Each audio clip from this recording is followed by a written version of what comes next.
Okay, hi recording. We're starting this 5 minutes later than we should be. We're talking about mapping. We started by talking about coordinate reference systems. I'll talk about them more as we go through this. If you're mapping in R, use SF, use Tigris package to get files of state borders, county borders, census tract borders, etc. All right, that was the the email version of a meeting, if you will. Okay, so let's look at what this looks like. So this states function is from the Tigris package.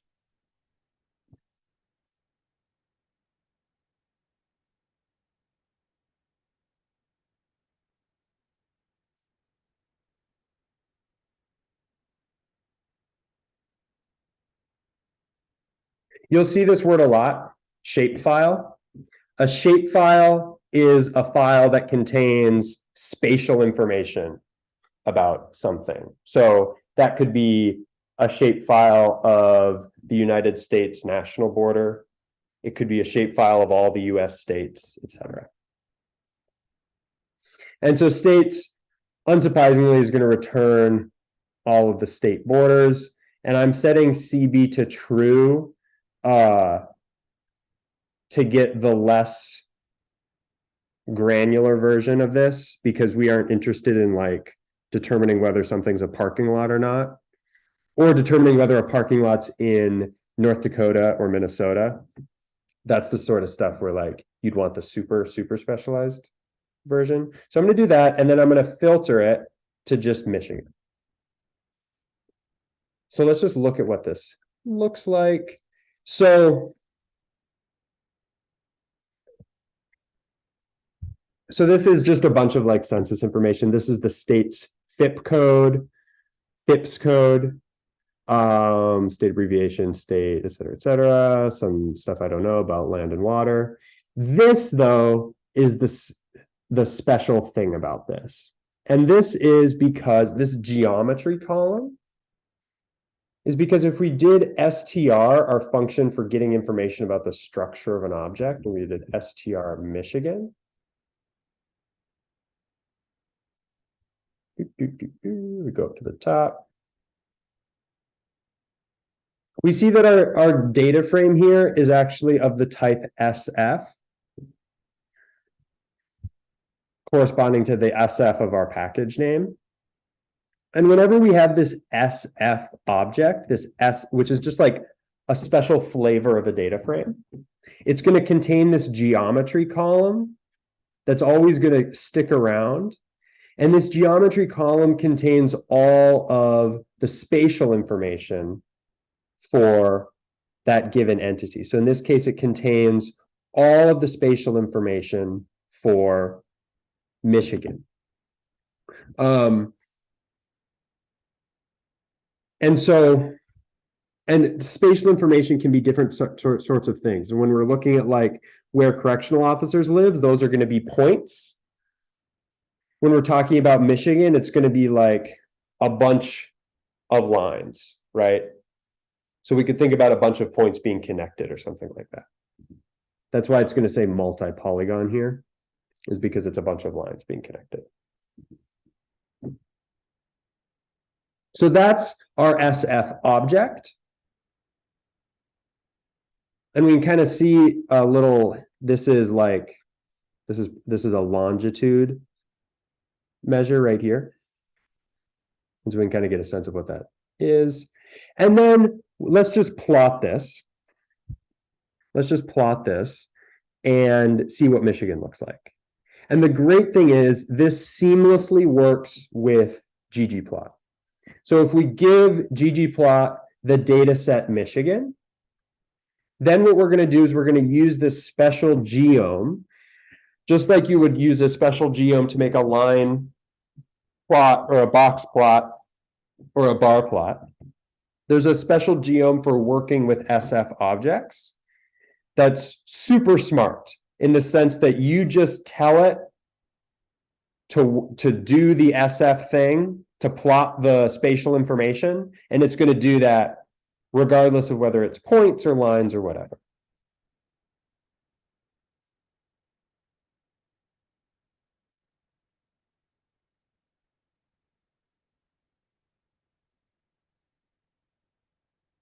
And so we have Michigan.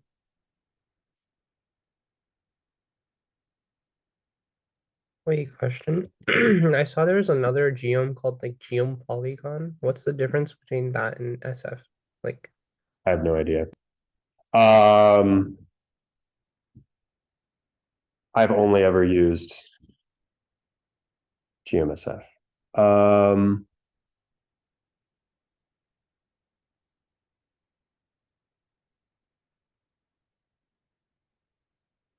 yeah, I don't know. The tutorial I saw, I guess, use a different package or something. You typically need to do.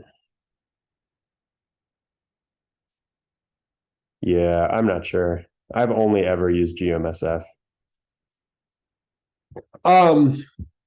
Okay, so that was relatively painless, right? Like we just downloaded these state shape files from the ether and we plotted them. But it also, we want more than that, right? Like we want, in our case, we're going to want to plot where correctional officers live and like which states they live in. So the next step here is let's go to our Mississippi data. So I'm going to load the Mississippi data. I'm going to filter it to just 1 month, in this case, January of 19. And let's look at what MS data filtered comes as. So you'll see here that our structure of MS data filtered is not an SF object. It's just a Tibble data frame. Tibble is just a special data frame. But nothing in here says SF. That means that it doesn't have this geometry column. That's super important because that geometry column is what what Geom SF is using to automatically make that Michigan plot. So what we need to do is we need to create an SF object from our MS data filtered. And we can do that because we do still have spatial information. It's just not in this single geometry column. Right now, it's in these separate columns, longitude and latitude.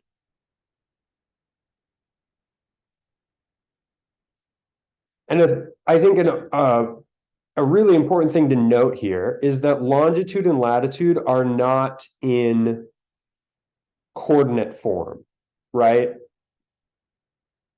This is not like, what is it? Latitude can only be between, I think, 0 and 90, and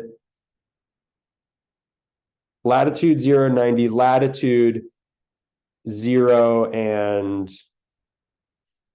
180, negative 180, something like that. So these are obviously not coordinates. These are actually going to be, this is data that's already been projected. And so these are like either meters or feet from the point 0, 0.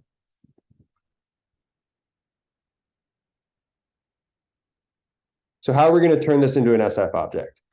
SF doesn't like it when there's any NAs in the coordinate column, so I'm just going to remove those. Okay, so I'm going to filter those out. If latitude is NA, then drop it.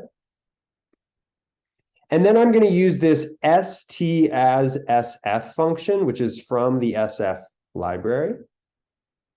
And this is how I'm turning this normal vanilla data frame into an SF object. And so I'm telling it that the coordinate columns are called lon and lat.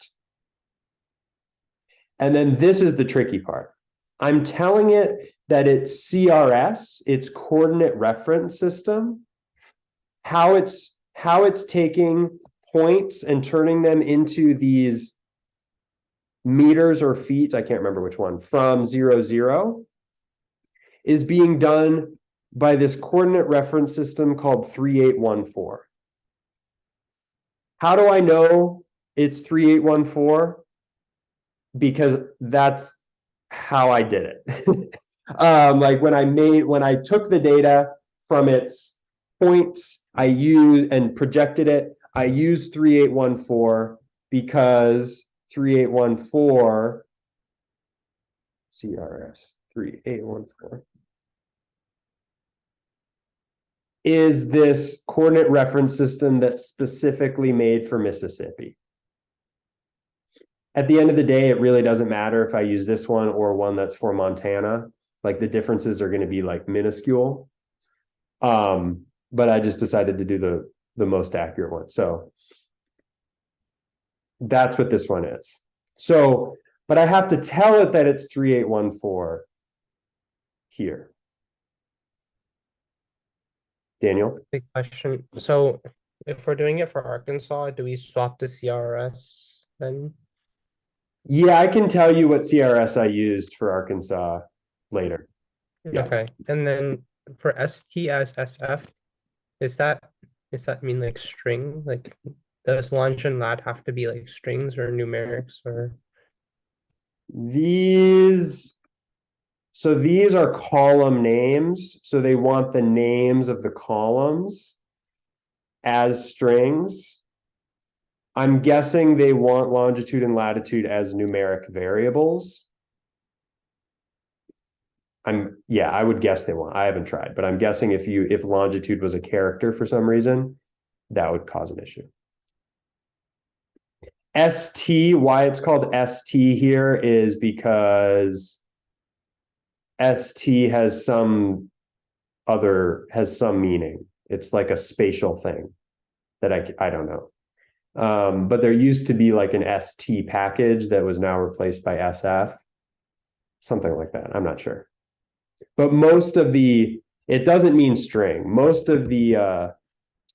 It's something spatial because most of the SF functions a lot of them start with ST. So I can't remember what it means. Okay, so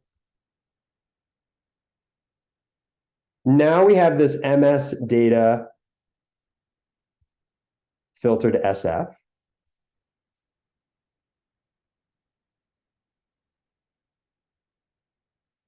And now we can see that it's in this form we want. It's in an SF. It's an SF object that contains this geometry column, which it's created from the lat and the lon columns. And importantly, when we looked at Michigan, this geometry column was composed, this was a multi-polygon. Michigan is not represented by a dot on the map, right? Michigan is the borders of Michigan are a bunch of different polygons, right? In particular, we have the glove part is one polygon, right? And then we have all these other little polygons, all these islands in Lake Michigan. We have the UP, which is effectively an island in this case. And then we have Isle Royale up here and like little islands off Copper Harbor and like something like Huron, et cetera. So there's a bunch of different polygons, right? That's how you represent Michigan. But when you want to represent where a correctional officer lives, that's a point, right? That's not represented by a bunch of polygons or a bunch of lines. That's just a point. So it's a different type of spatial information. And that's going to be reflected when we plot it, right? So when we just plugged Michigan into ggplot and did geom-sf, it plotted Michigan because it saw it was a multi-polygon, and so it just did what it does with multi-polygons. If we just plot all of our points, it's just going to plot all of our points, right? And this is largely uninteresting as is, right? Like we could like kind of figure out if we cross-referenced what 35 degrees north and 90 degrees west is, and like we'd probably find that this is like Memphis. This was Jackson. But this is not really what we're after, right? We want to see this overlaid with state maps. So now let's combine our things together. So I'm going to read in the states data from the states function. So now this is going to be all the states. Okay. So this is what I filtered down to just the Michigan earlier. But now it's all the states. And when we were working with this, we didn't do anything with the CRS. The CRS in this Mississippi, in all the states from the Tigers package is just in these coordinates, just lat lon. But this is a very different type of projection from MS data, this one, from this. Our points in MS data filtered SF are these big numbers, which represent, again, meters or feet from 0, 0, versus this, which is represented in degrees from 0, 0. And so if we want to combine these into one plot, they both have to have the same coordinate reference system, the same projection. And so what I'm going to do is I'm going to read all this in, and then I'm going to use ST transform to reproject this state border data to be the same CRS as my point data. So I'm going to use 3814. And then I'm going to filter it down. I'm going to filter it down to just Mississippi and the states that border Mississippi. Okay, so let's see what that looks like. So we have Mississippi and its neighbors.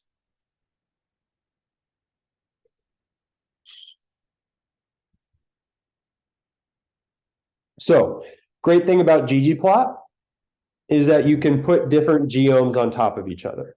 You can kind of stack them. And so that's exactly what we're going to do here. We're going to plot this is what we just made. And then we're going to put the dots on top. And I'm going to just make them a little transparent and make them blue.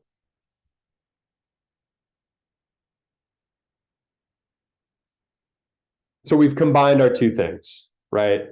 We had our state map and we had our dots without any like visual context. And now we've put them on top of each other to see where they are, which is kind of cool. So here was Memphis. Here's Jackson. Parchman's like here. Central's like here. South is like here.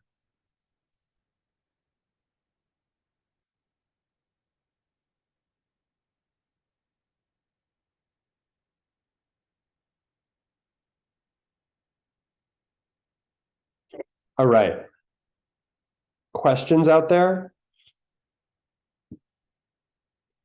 Let me send you some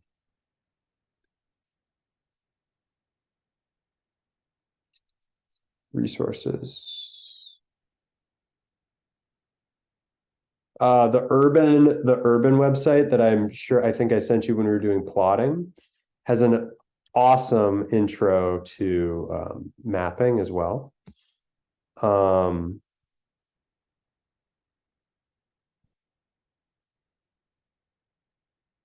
There's the chat. So that's a really good place to start. To me, the trickiest part about this is the plotting stuff isn't that hard. Like this is the ggplot. This is really similar to all the ggplot stuff we've been doing before. It's more so the coordinate reference system stuff. And that's where stuff can really go haywire. So I don't know if I told you this, but like I found out that some of my states, the coordinate reference systems were in feet rather than meters. And so when I was looking around to do those merges in the areas around the prisons, I was doing like what turned into like 50 meters rather than 150 meters because it was in feet rather than meters. So like that's the sort of stuff that could just like really pop up and get you with the spatial stuff. Yeah. Okay. Well, let me stop recording.